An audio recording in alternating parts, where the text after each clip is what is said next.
Eu tô quase ficando maluca.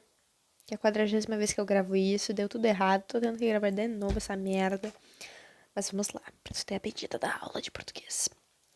Essa prova, ela vai ser dividida entre o conteúdo da prova passada, então coesão, aqueles elementos coesivos, pronomes, que foi o conteúdo da prova passada, mais análise sintática, que foi pouco falado na outra prova. Daí nessa ele falou, eu vou botar mais análise sintática e menos pronome, menos coesão. Mais um conteúdo que ele é muito interpretativo. Então ele é um conteúdo que tu tem que ler o textinho lá e avaliar coisas a respeito dele. É um conteúdo bem, tipo assim, não tem muito o que aprender, tem mais o que fazer na prática. Então, o que é que a gente vai fazer? A gente vai começar dando uma revisada em coesão, depois a gente vai para pronomes, depois de pronomes a gente vai para o pequeno conteúdo teórico sobre essa parte de leitura, sentido e coesão de um texto, e também, que é uma parte mais interpretativa, e depois, na resolução das questões, a gente vai revisar aquela análise sintática, que dessa vez ele falou que vai cair mais questões, para tu conseguir pegar essas questões também. Então, vamos lá. O primeiro conteúdo é o conteúdo de coesão e elementos coesivos de um texto. O que seria essa coesão? A coesão é eu pegar um texto e amarrar o texto.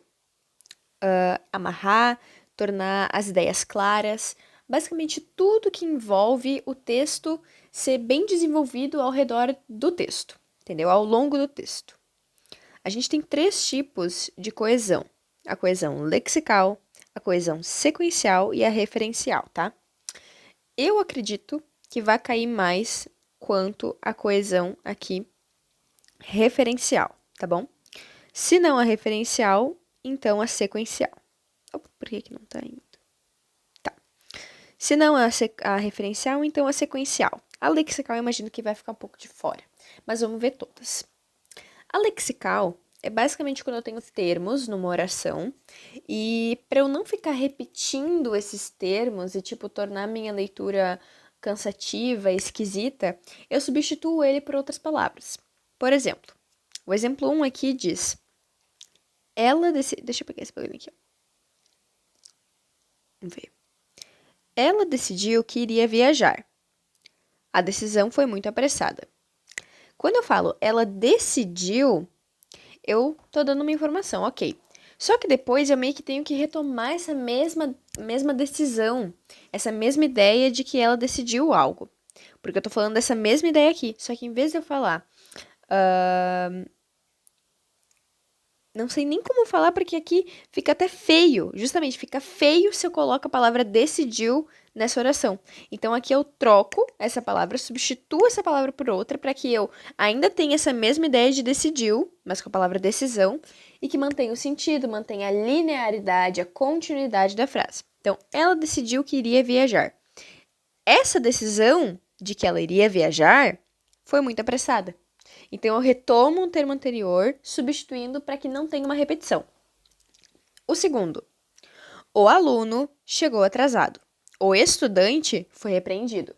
Em vez de eu falar, o aluno chegou atrasado, o aluno foi repreendido, o que fica algo repetitivo para a fala, eu vou lá e peguei um substantivo, um sinônimo, uma palavra que tem exatamente o mesmo significado de aluno, que é a palavra estudante. Agora, no terceiro exemplo, para eu evitar de novo falar todas as coisas que eu falei, eu vou substituir o termo. Então, eu falo na primeira oração aqui, ó. Comprei uvas, bananas e maçãs. Na segunda oração, em vez de eu falar uvas, bananas e maçãs, eu troco para as frutas. Aquela ideia de algo amplo, algo específico que virou algo amplo para eu não ter essa repetição. Então, comprei uvas, bananas e maçãs. As frutas estavam ótimas. Essa uva, bananas e maçãs estão integrados em frutas. Eu apenas não repito para não ficar esquisito, estranho, incomodativo essa leitura. Agora, o quarto exemplo é o seguinte: é preciso sensibilidade, informação e imaginação. Aqui é que tem aquele caso onde eu escondo uma palavra para não ficar repetindo ela infinitas vezes. Por exemplo, é preciso sensibilidade, é preciso informação, é preciso imaginação. Eu preciso falar tudo, sendo que quando eu falo uma vez só e vou repetindo com vírgulas, com pausas, eu já entendo, é preciso sensibilidade, informação, imaginação e afeto, entendeu? Aqui eu falei tudo que se referia ao verbo precisar. Mas em vez de eu falar sempre esse preciso, eu tiro ele para que eu tenha mais coesão, eu tenha mais linearidade, uma fala melhor. Isso aqui é tudo envolvendo palavras. Agora, a coesão lexical é basicamente um texto, ele é formado por diversas partes, né? Por exemplo, tem o início, o meio e o fim de uma história. Para essas partes terem sentido juntas, então não entre uma oração e outra oração, mas entre grandes ideias, grandes porções do texto, eu preciso que existam palavras que unam, que haja união dessas partes do texto. Por exemplo, vamos ler aqui o exemplo. Apesar da chuva, ela saiu cedo. Depois, encontrou os amigos. O que apesar da chuva e depois estão fazendo nessa oração aqui? Nesse até período aqui, né? Basicamente, eles estão unindo ideias do texto com uma continuidade de ideias. Então, primeiro, ela saiu cedo. Depois, ela encontrou os amigos. Primeiramente, segundamente,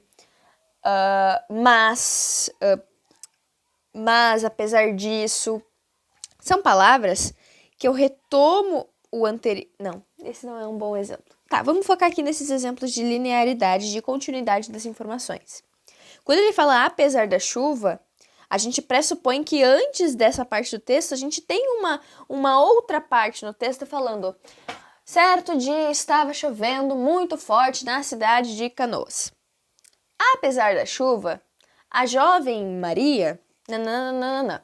Então eu tenho um contexto e esse contexto está representado aqui no apesar da chuva. Então eu estou unindo a ideia de que choveu com o fato de que ela saiu cedo, entendeu? Então aqui é uma união das partes do texto. Quando eu falo depois, eu estou literalmente dizendo que este evento aqui acontece posteriormente a este evento aqui. Entendeu? Então aqui eu também tenho uma continuidade do meu texto.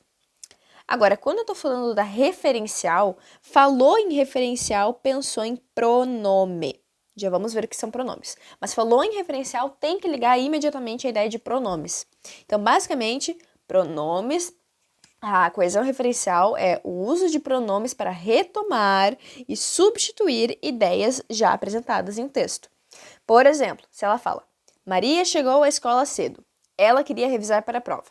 Estou retomando o fato da Maria sem utilizar a palavra Maria. Ou eu poderia ter escrito: Maria chegou cedo na escola. Isso é um milagre. Aqui eu uso a palavra isso para repetir tudo que eu falei aqui sem ter que escrever tudo. Eu poderia dizer: Maria chegou cedo à escola. Maria chegou cedo à escola é um milagre.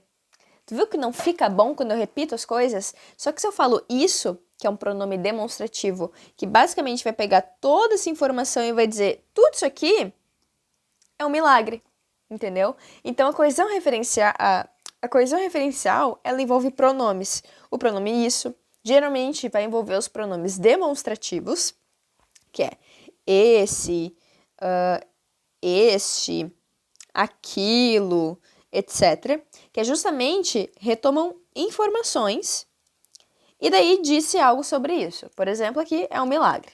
Então, ele retomou toda essa ideia aqui sem escrever uma palavra, apenas com a palavra isso, entendeu? Então, isso faz essa retomada de ideias. E aqui, por exemplo, também a ideia do ela. O ela faz com que eu não tenha que dizer Maria chegou cedo à escola. Maria queria revisar para a prova. Não precisa fazer essa repetição. Uma coisa que é muito importante é que todo texto não quer ser repetitivo, ok? Esses são os elementos coesivos e os tipos de coesão. Agora, vamos adentrar especificamente essa ideia de pronomes.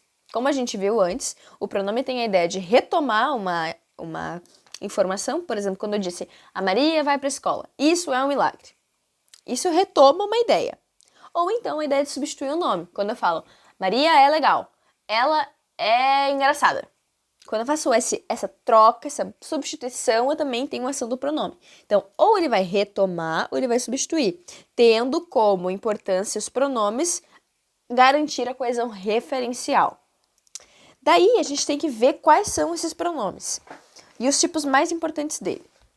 Basicamente, os pronomes do caso, a gente tem vários pronomes, né? Os pronomes do caso pessoal, os pronomes possessivos. Ai, merda. Uf. Deixa eu voltar aqui. Os pronomes possessivos, os pronomes demonstrativos. Ai. Os pronomes relativos. Meu Deus, relativos. Interrogativos e indefinidos. Os que a gente vai focalizar aqui são os possessivos, os demonstrativos e os relativos. Vamos lá. O que é um pronome pessoal? Deixa eu apagar aqui. O que é um pronome pessoal? É basicamente aquele pronome que vai substituir um termo que é um nome, ou geralmente uma pessoa. Pessoa. Exemplo do da Maria. Maria é legal, ela é esperta. Eu pego a pessoa Maria e substituo por ela. Esse aqui é o clássico, a gente sempre usa mesmo sem saber que são pronomes do caso pessoal. Então, em vez de eu falar Ana vai para a escola, eu falo ela vai para a escola. Em vez de eu falar eu e Miguel vamos para a escola, eu falo nós vamos para a escola. Então, os pronomes pessoais são esses pronomes que envolvem eu, tu, ele, nós, vós, ele. Ou também pronomes oblíquos, que seriam tipo assim, ela o encontrou. Tu concorda que ela o encontrou é a mesma coisa que ela encontrou ele? Ele. Então aqui eu teria um contexto antes dizendo quem que é ela, quem que é ele para estar sendo substituído, mas o pronome reto é quando ele fala ela, eu, tu, quando são sujeitos. Agora, quando torna-se um objeto, por exemplo aqui, ela encontrou quem? Ela encontrou ele. Nesse momento que ela encontra ele e o ele, na verdade, é um objeto, não é mais um sujeito, quem foi encontrado? Ele. O complemento do verbo encontrou é ele. Só que daí, quando se é um complemento, então eu utilizo o pronome oblíquo. Ela o encontrou, ela a encontrou, ela o amou, ela ama-o. Isso é tudo pronome pessoal. Mas não é o tanto interesse, porque esses aqui a gente entende mais rápido. A gente olha, bate o olho e já viu que é um pronome pessoal. Envolve pessoa. Agora, o importante mesmo tá aqui, ó. São esses daqui os importantes. Possessivo, demonstrativo e relativo. Possessivo, demonstrativo e relativo. Caraca! Meu Deus do céu. Meu Deus do céu. Possessivo, demonstrativo e relativo. O primeiro, possessivo, a gente já pensa na palavra posse. Tem que lembrar da palavra posse. O pronome possessivo é aquele que vai falar que algo é de alguém. Então, eu vou ter meu, minha, teu, tua, seu, sua, nosso, vosso. Quando eu falo minha caneta é bonita, eu estou basicamente restringindo a caneta a ser minha. Olha aqui o que está escrito aqui. Esse é meu livro. Eu tô dizendo que o livro é meu. Aqui eu não tenho tanto aquela ideia de substituição e retomada. Mas aqui eu tô meio que especificando da onde que vem tal coisa. De quem que é aquilo. A minha mãe é bonita. A minha moral é alta. Eu tenho... a tua casa é laranja. Aqui eu tô restringindo o nome, que seria casa, livro, essas coisas, a quem eles pertencem. Então, sempre quando tiver meu, minha, teu, sua, seu, caiu na última prova, o seu muito forte. Então, focar aqui no pronome possessivo. Quais são os pronomes possessivos? Meu, minha, teu, suas, nosso, vosso. É quando eu falo que algo é de alguém. Agora, os pronomes demonstrativos, eles são para demonstrar. Mentira. Eles geralmente fazem uma relação de espaço, tempo e contexto. Como assim? Se eu falo, por exemplo, essa caneta é minha, eu tô falando com... Ó, tem aqui um integrante A, o integrante B. E lá na puta que pariu, tem o integrante C. Cada um tá com um coraçãozinho na mão. Daí, esse cara aqui vai falar: este coração é lindo. Ele fala o este, assim, porque o coração se refere a ele, que está falando. Mas daí ele vai continuar falando. O A é quem fala, o B é quem escuta e o C não tá na conversa. Agora o A, ele vai falar assim: esse coração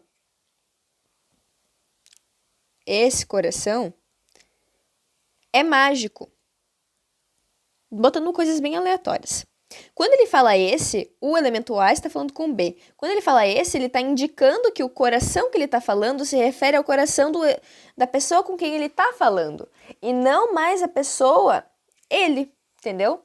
Quando eu falo este coração é meu, ele está se referindo ao coração que está na mão dele. Quando ele fala esse coração é mágico, ele está falando sobre o coração da pessoa que ele está falando, que ele está conversando. Agora, esse A mesmo, o Azinho, vai continuar falando com o B, mas ele vai falar: aquele coração é azul. Opa, é azul. Aqui, o A está falando com o B sobre o elemento C. Então, sobre um elemento terceiro na história. Então, ele usa o aquele. Esse princípio vai sempre seguir. Quando tivermos pronomes demonstrativos, isto,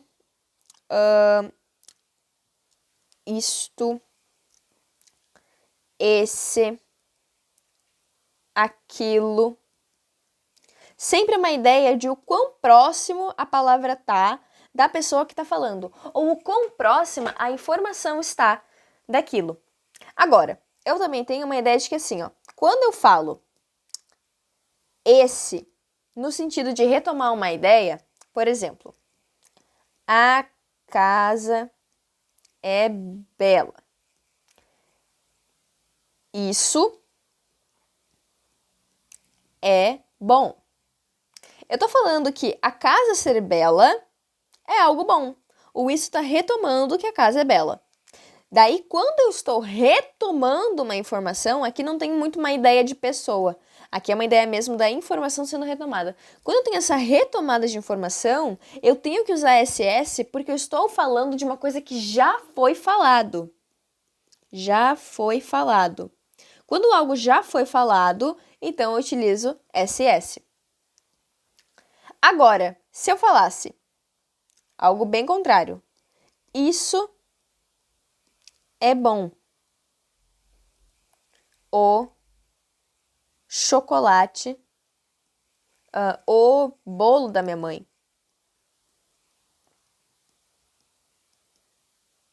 Não, deixa eu pensar em outro exemplo. Isto foi ótimo.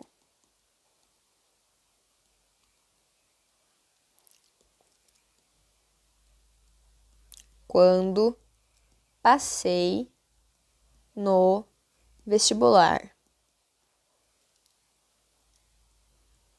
Aqui tá uma ideia meio ruim, meio sem coerência, sem coesão, mas é só para entender que quando eu falar isto foi ótimo, eu não tenho algo a ser retomado, eu tenho algo a ser, assim, inicializado. Quando eu falo isto foi ótimo, eu não sei o que foi ótimo.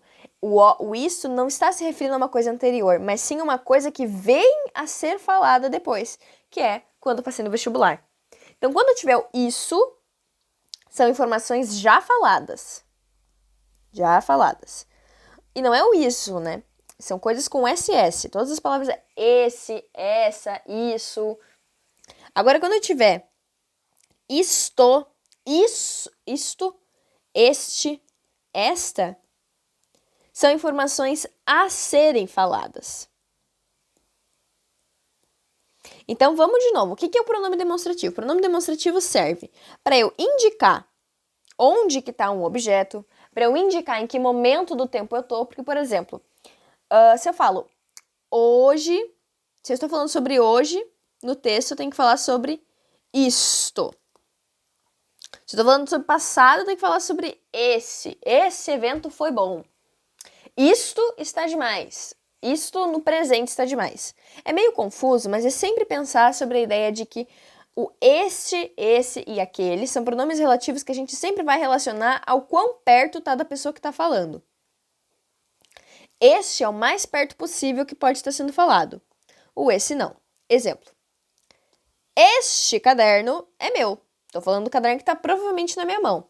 Agora, quando eu falo gosto daquilo que você disse, o daquilo é retomando algo antigo que foi falado.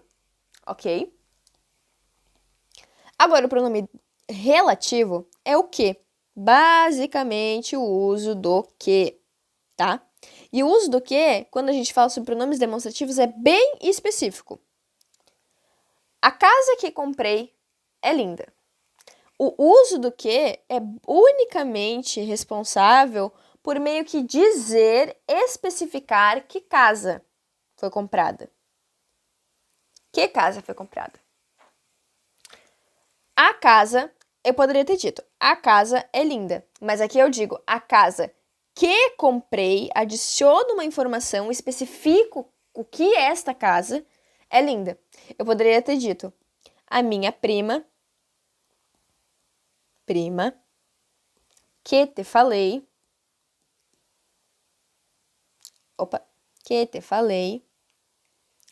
chegou. Eu poderia muito bem ter dito, a prima chegou, a minha prima chegou.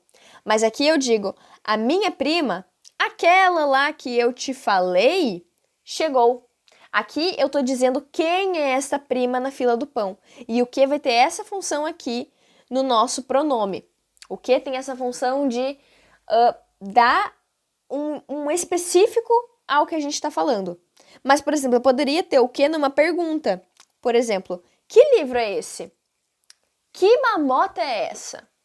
Só que aqui tu viu que ele não está especificando uma situação específica? Ele está fazendo uma pergunta. E é essa a função dos pronomes interrogativos, que introduzem perguntas. É algo bem claro. Viu um desse? Bota numa pergunta. Quem te contou isso? Que é isso? Qual é a tua idade? Quanto você gastou? Quais são os seus interesses? Esses pronomes aqui unicamente servem para fazer uma pergunta.